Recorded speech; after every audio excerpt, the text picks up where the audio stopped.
Welcome to Assessing Readiness to Transition Mandatory Device Counts from Manual to Electronic Reporting.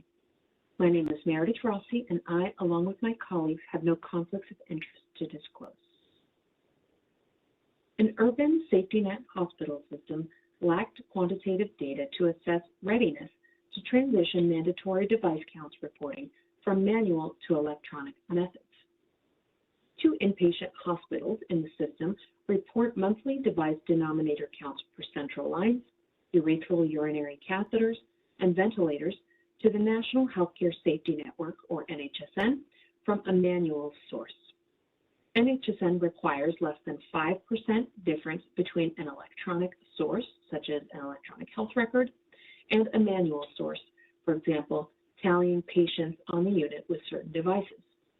NHSN requires tracking this percent difference for 3 consecutive months and obtaining less than 5% difference for each month. The 2 hospitals currently use the Epic electronic health record to document patient device assessments, as well as the Converge or Verge platform for recording manually tallied denominator counts. This process is shown in Figure 1. Epic also recently added a feature to capture manual validation of each patient's device status.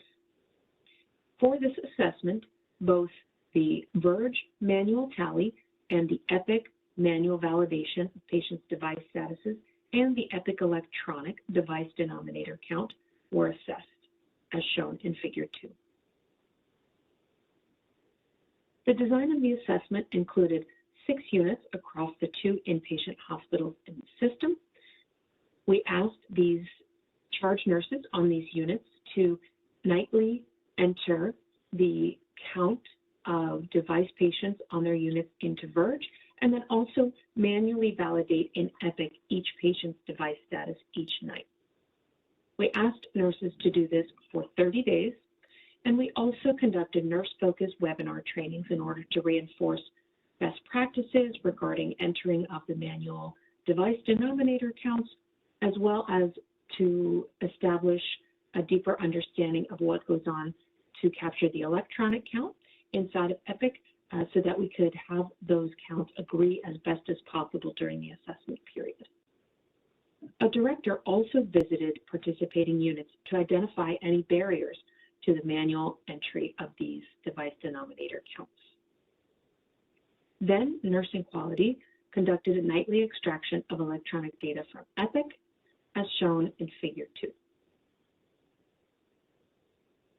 We merged and standardized denominator counts data using Tableau and Tableau Prep Builder and calculated 2 key metrics: percent difference between each manual and electronic source, as shown in Table 1 and Figure 3, and the percent of missing entries for each manual source. Early on in the assessment period, charge nurses identified an issue with dating of the Epic manual validation entries, which created challenges matching up the counts by date. As a result, we excluded the data from the first 10 days of the assessment that contained unreliable dates, and then the results from the remaining 20 days are shown here. Table 1 shows a list of the participating hospitals and their units, and then the counts of device patients by the 3 device types: central line, urinary catheter, and ventilator. The columns going across the top show you the count for the assessment period from the Epic electronic source, the count from the Epic manual source, the percent difference between the Epic manual and Epic electronic, the count from the Verge manual source, and the percent difference between the Verge manual and the Epic electronic. Numbers in green indicate where the percent difference between the 2 sources was within the 5% NHSN threshold, whereas numbers in red indicate where the percent difference fell outside of the mandated NHSN 5% difference threshold. In Figure 3, you can see the percent difference graphed by date and by manual source. The top shows the Epic percent difference over the dates of the study period, those 20 days where we conducted the assessment. You can see a lot of fluctuation, which is actually what we would expect to see when looking at some of these numbers from day to day because percent difference can become more sensitive to when the absolute counts of the device patients are low.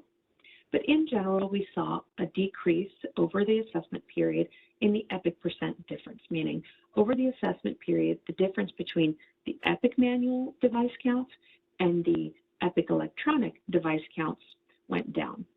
Still, it is above the 5% NHSN threshold. For the Verge percent difference, we saw also a lot of fluctuation, but we saw a general increase, meaning the difference between the Verge manual count and the EPIC electronic count increased over time and became more discordant over time. In Figure 4, you can see graphs of the percent missing by manual source and date. On the top, you see that the EPIC percent missing was pretty consistent around 1%, meaning 1% of the entries, the expected entries into the EPIC manual validation feature were missing during the assessment period. Contrary to that, the Verge percent missing appeared to increase over the assessment period. This assessment revealed significant opportunities for improvement in readiness to transition to electronic reporting. Percent difference varied across hospital, unit, device type, and date. Few units were within the NHSN 5% threshold, and the aggregated percent difference ranged from 46% to 72% across all strata, as shown in Table 1. As mentioned, percent missing was fairly consistent for the EPIC manual feature, but increased for Verge, peaking on a particular date around 64%. Nurse managers later indicated that there was high charge nurse turnover in some participating units, which we feel could account for the increased missingness. This analysis is limited by the short assessment period, which can lead to the total counts being smaller and therefore increasing the sensitivity of the percent difference when the absolute counts are close. For example, in Table 1, you can see that for Hospital A, Unit 2 marked 11 urinary catheter patients during the assessment period captured in the EPIC electronic system, and 12 as captured by the EPIC manual validation. Although those numbers are very close in absolute terms, they accounted for an 8% difference, which is still above that 5% NHSN mandated threshold. In conclusion, device reconciliation is complex, requiring assessment of the accuracy of the counts from both manual and electronic sources. Even with comprehensive manual practices, inconsistent electronic device denominator documentation will remain a major barrier to achieving readiness. Our nursing and information technology stakeholders are currently designing and implementing EHR-based solutions to further improve electronic device reconciliation. Thank you for your attention today.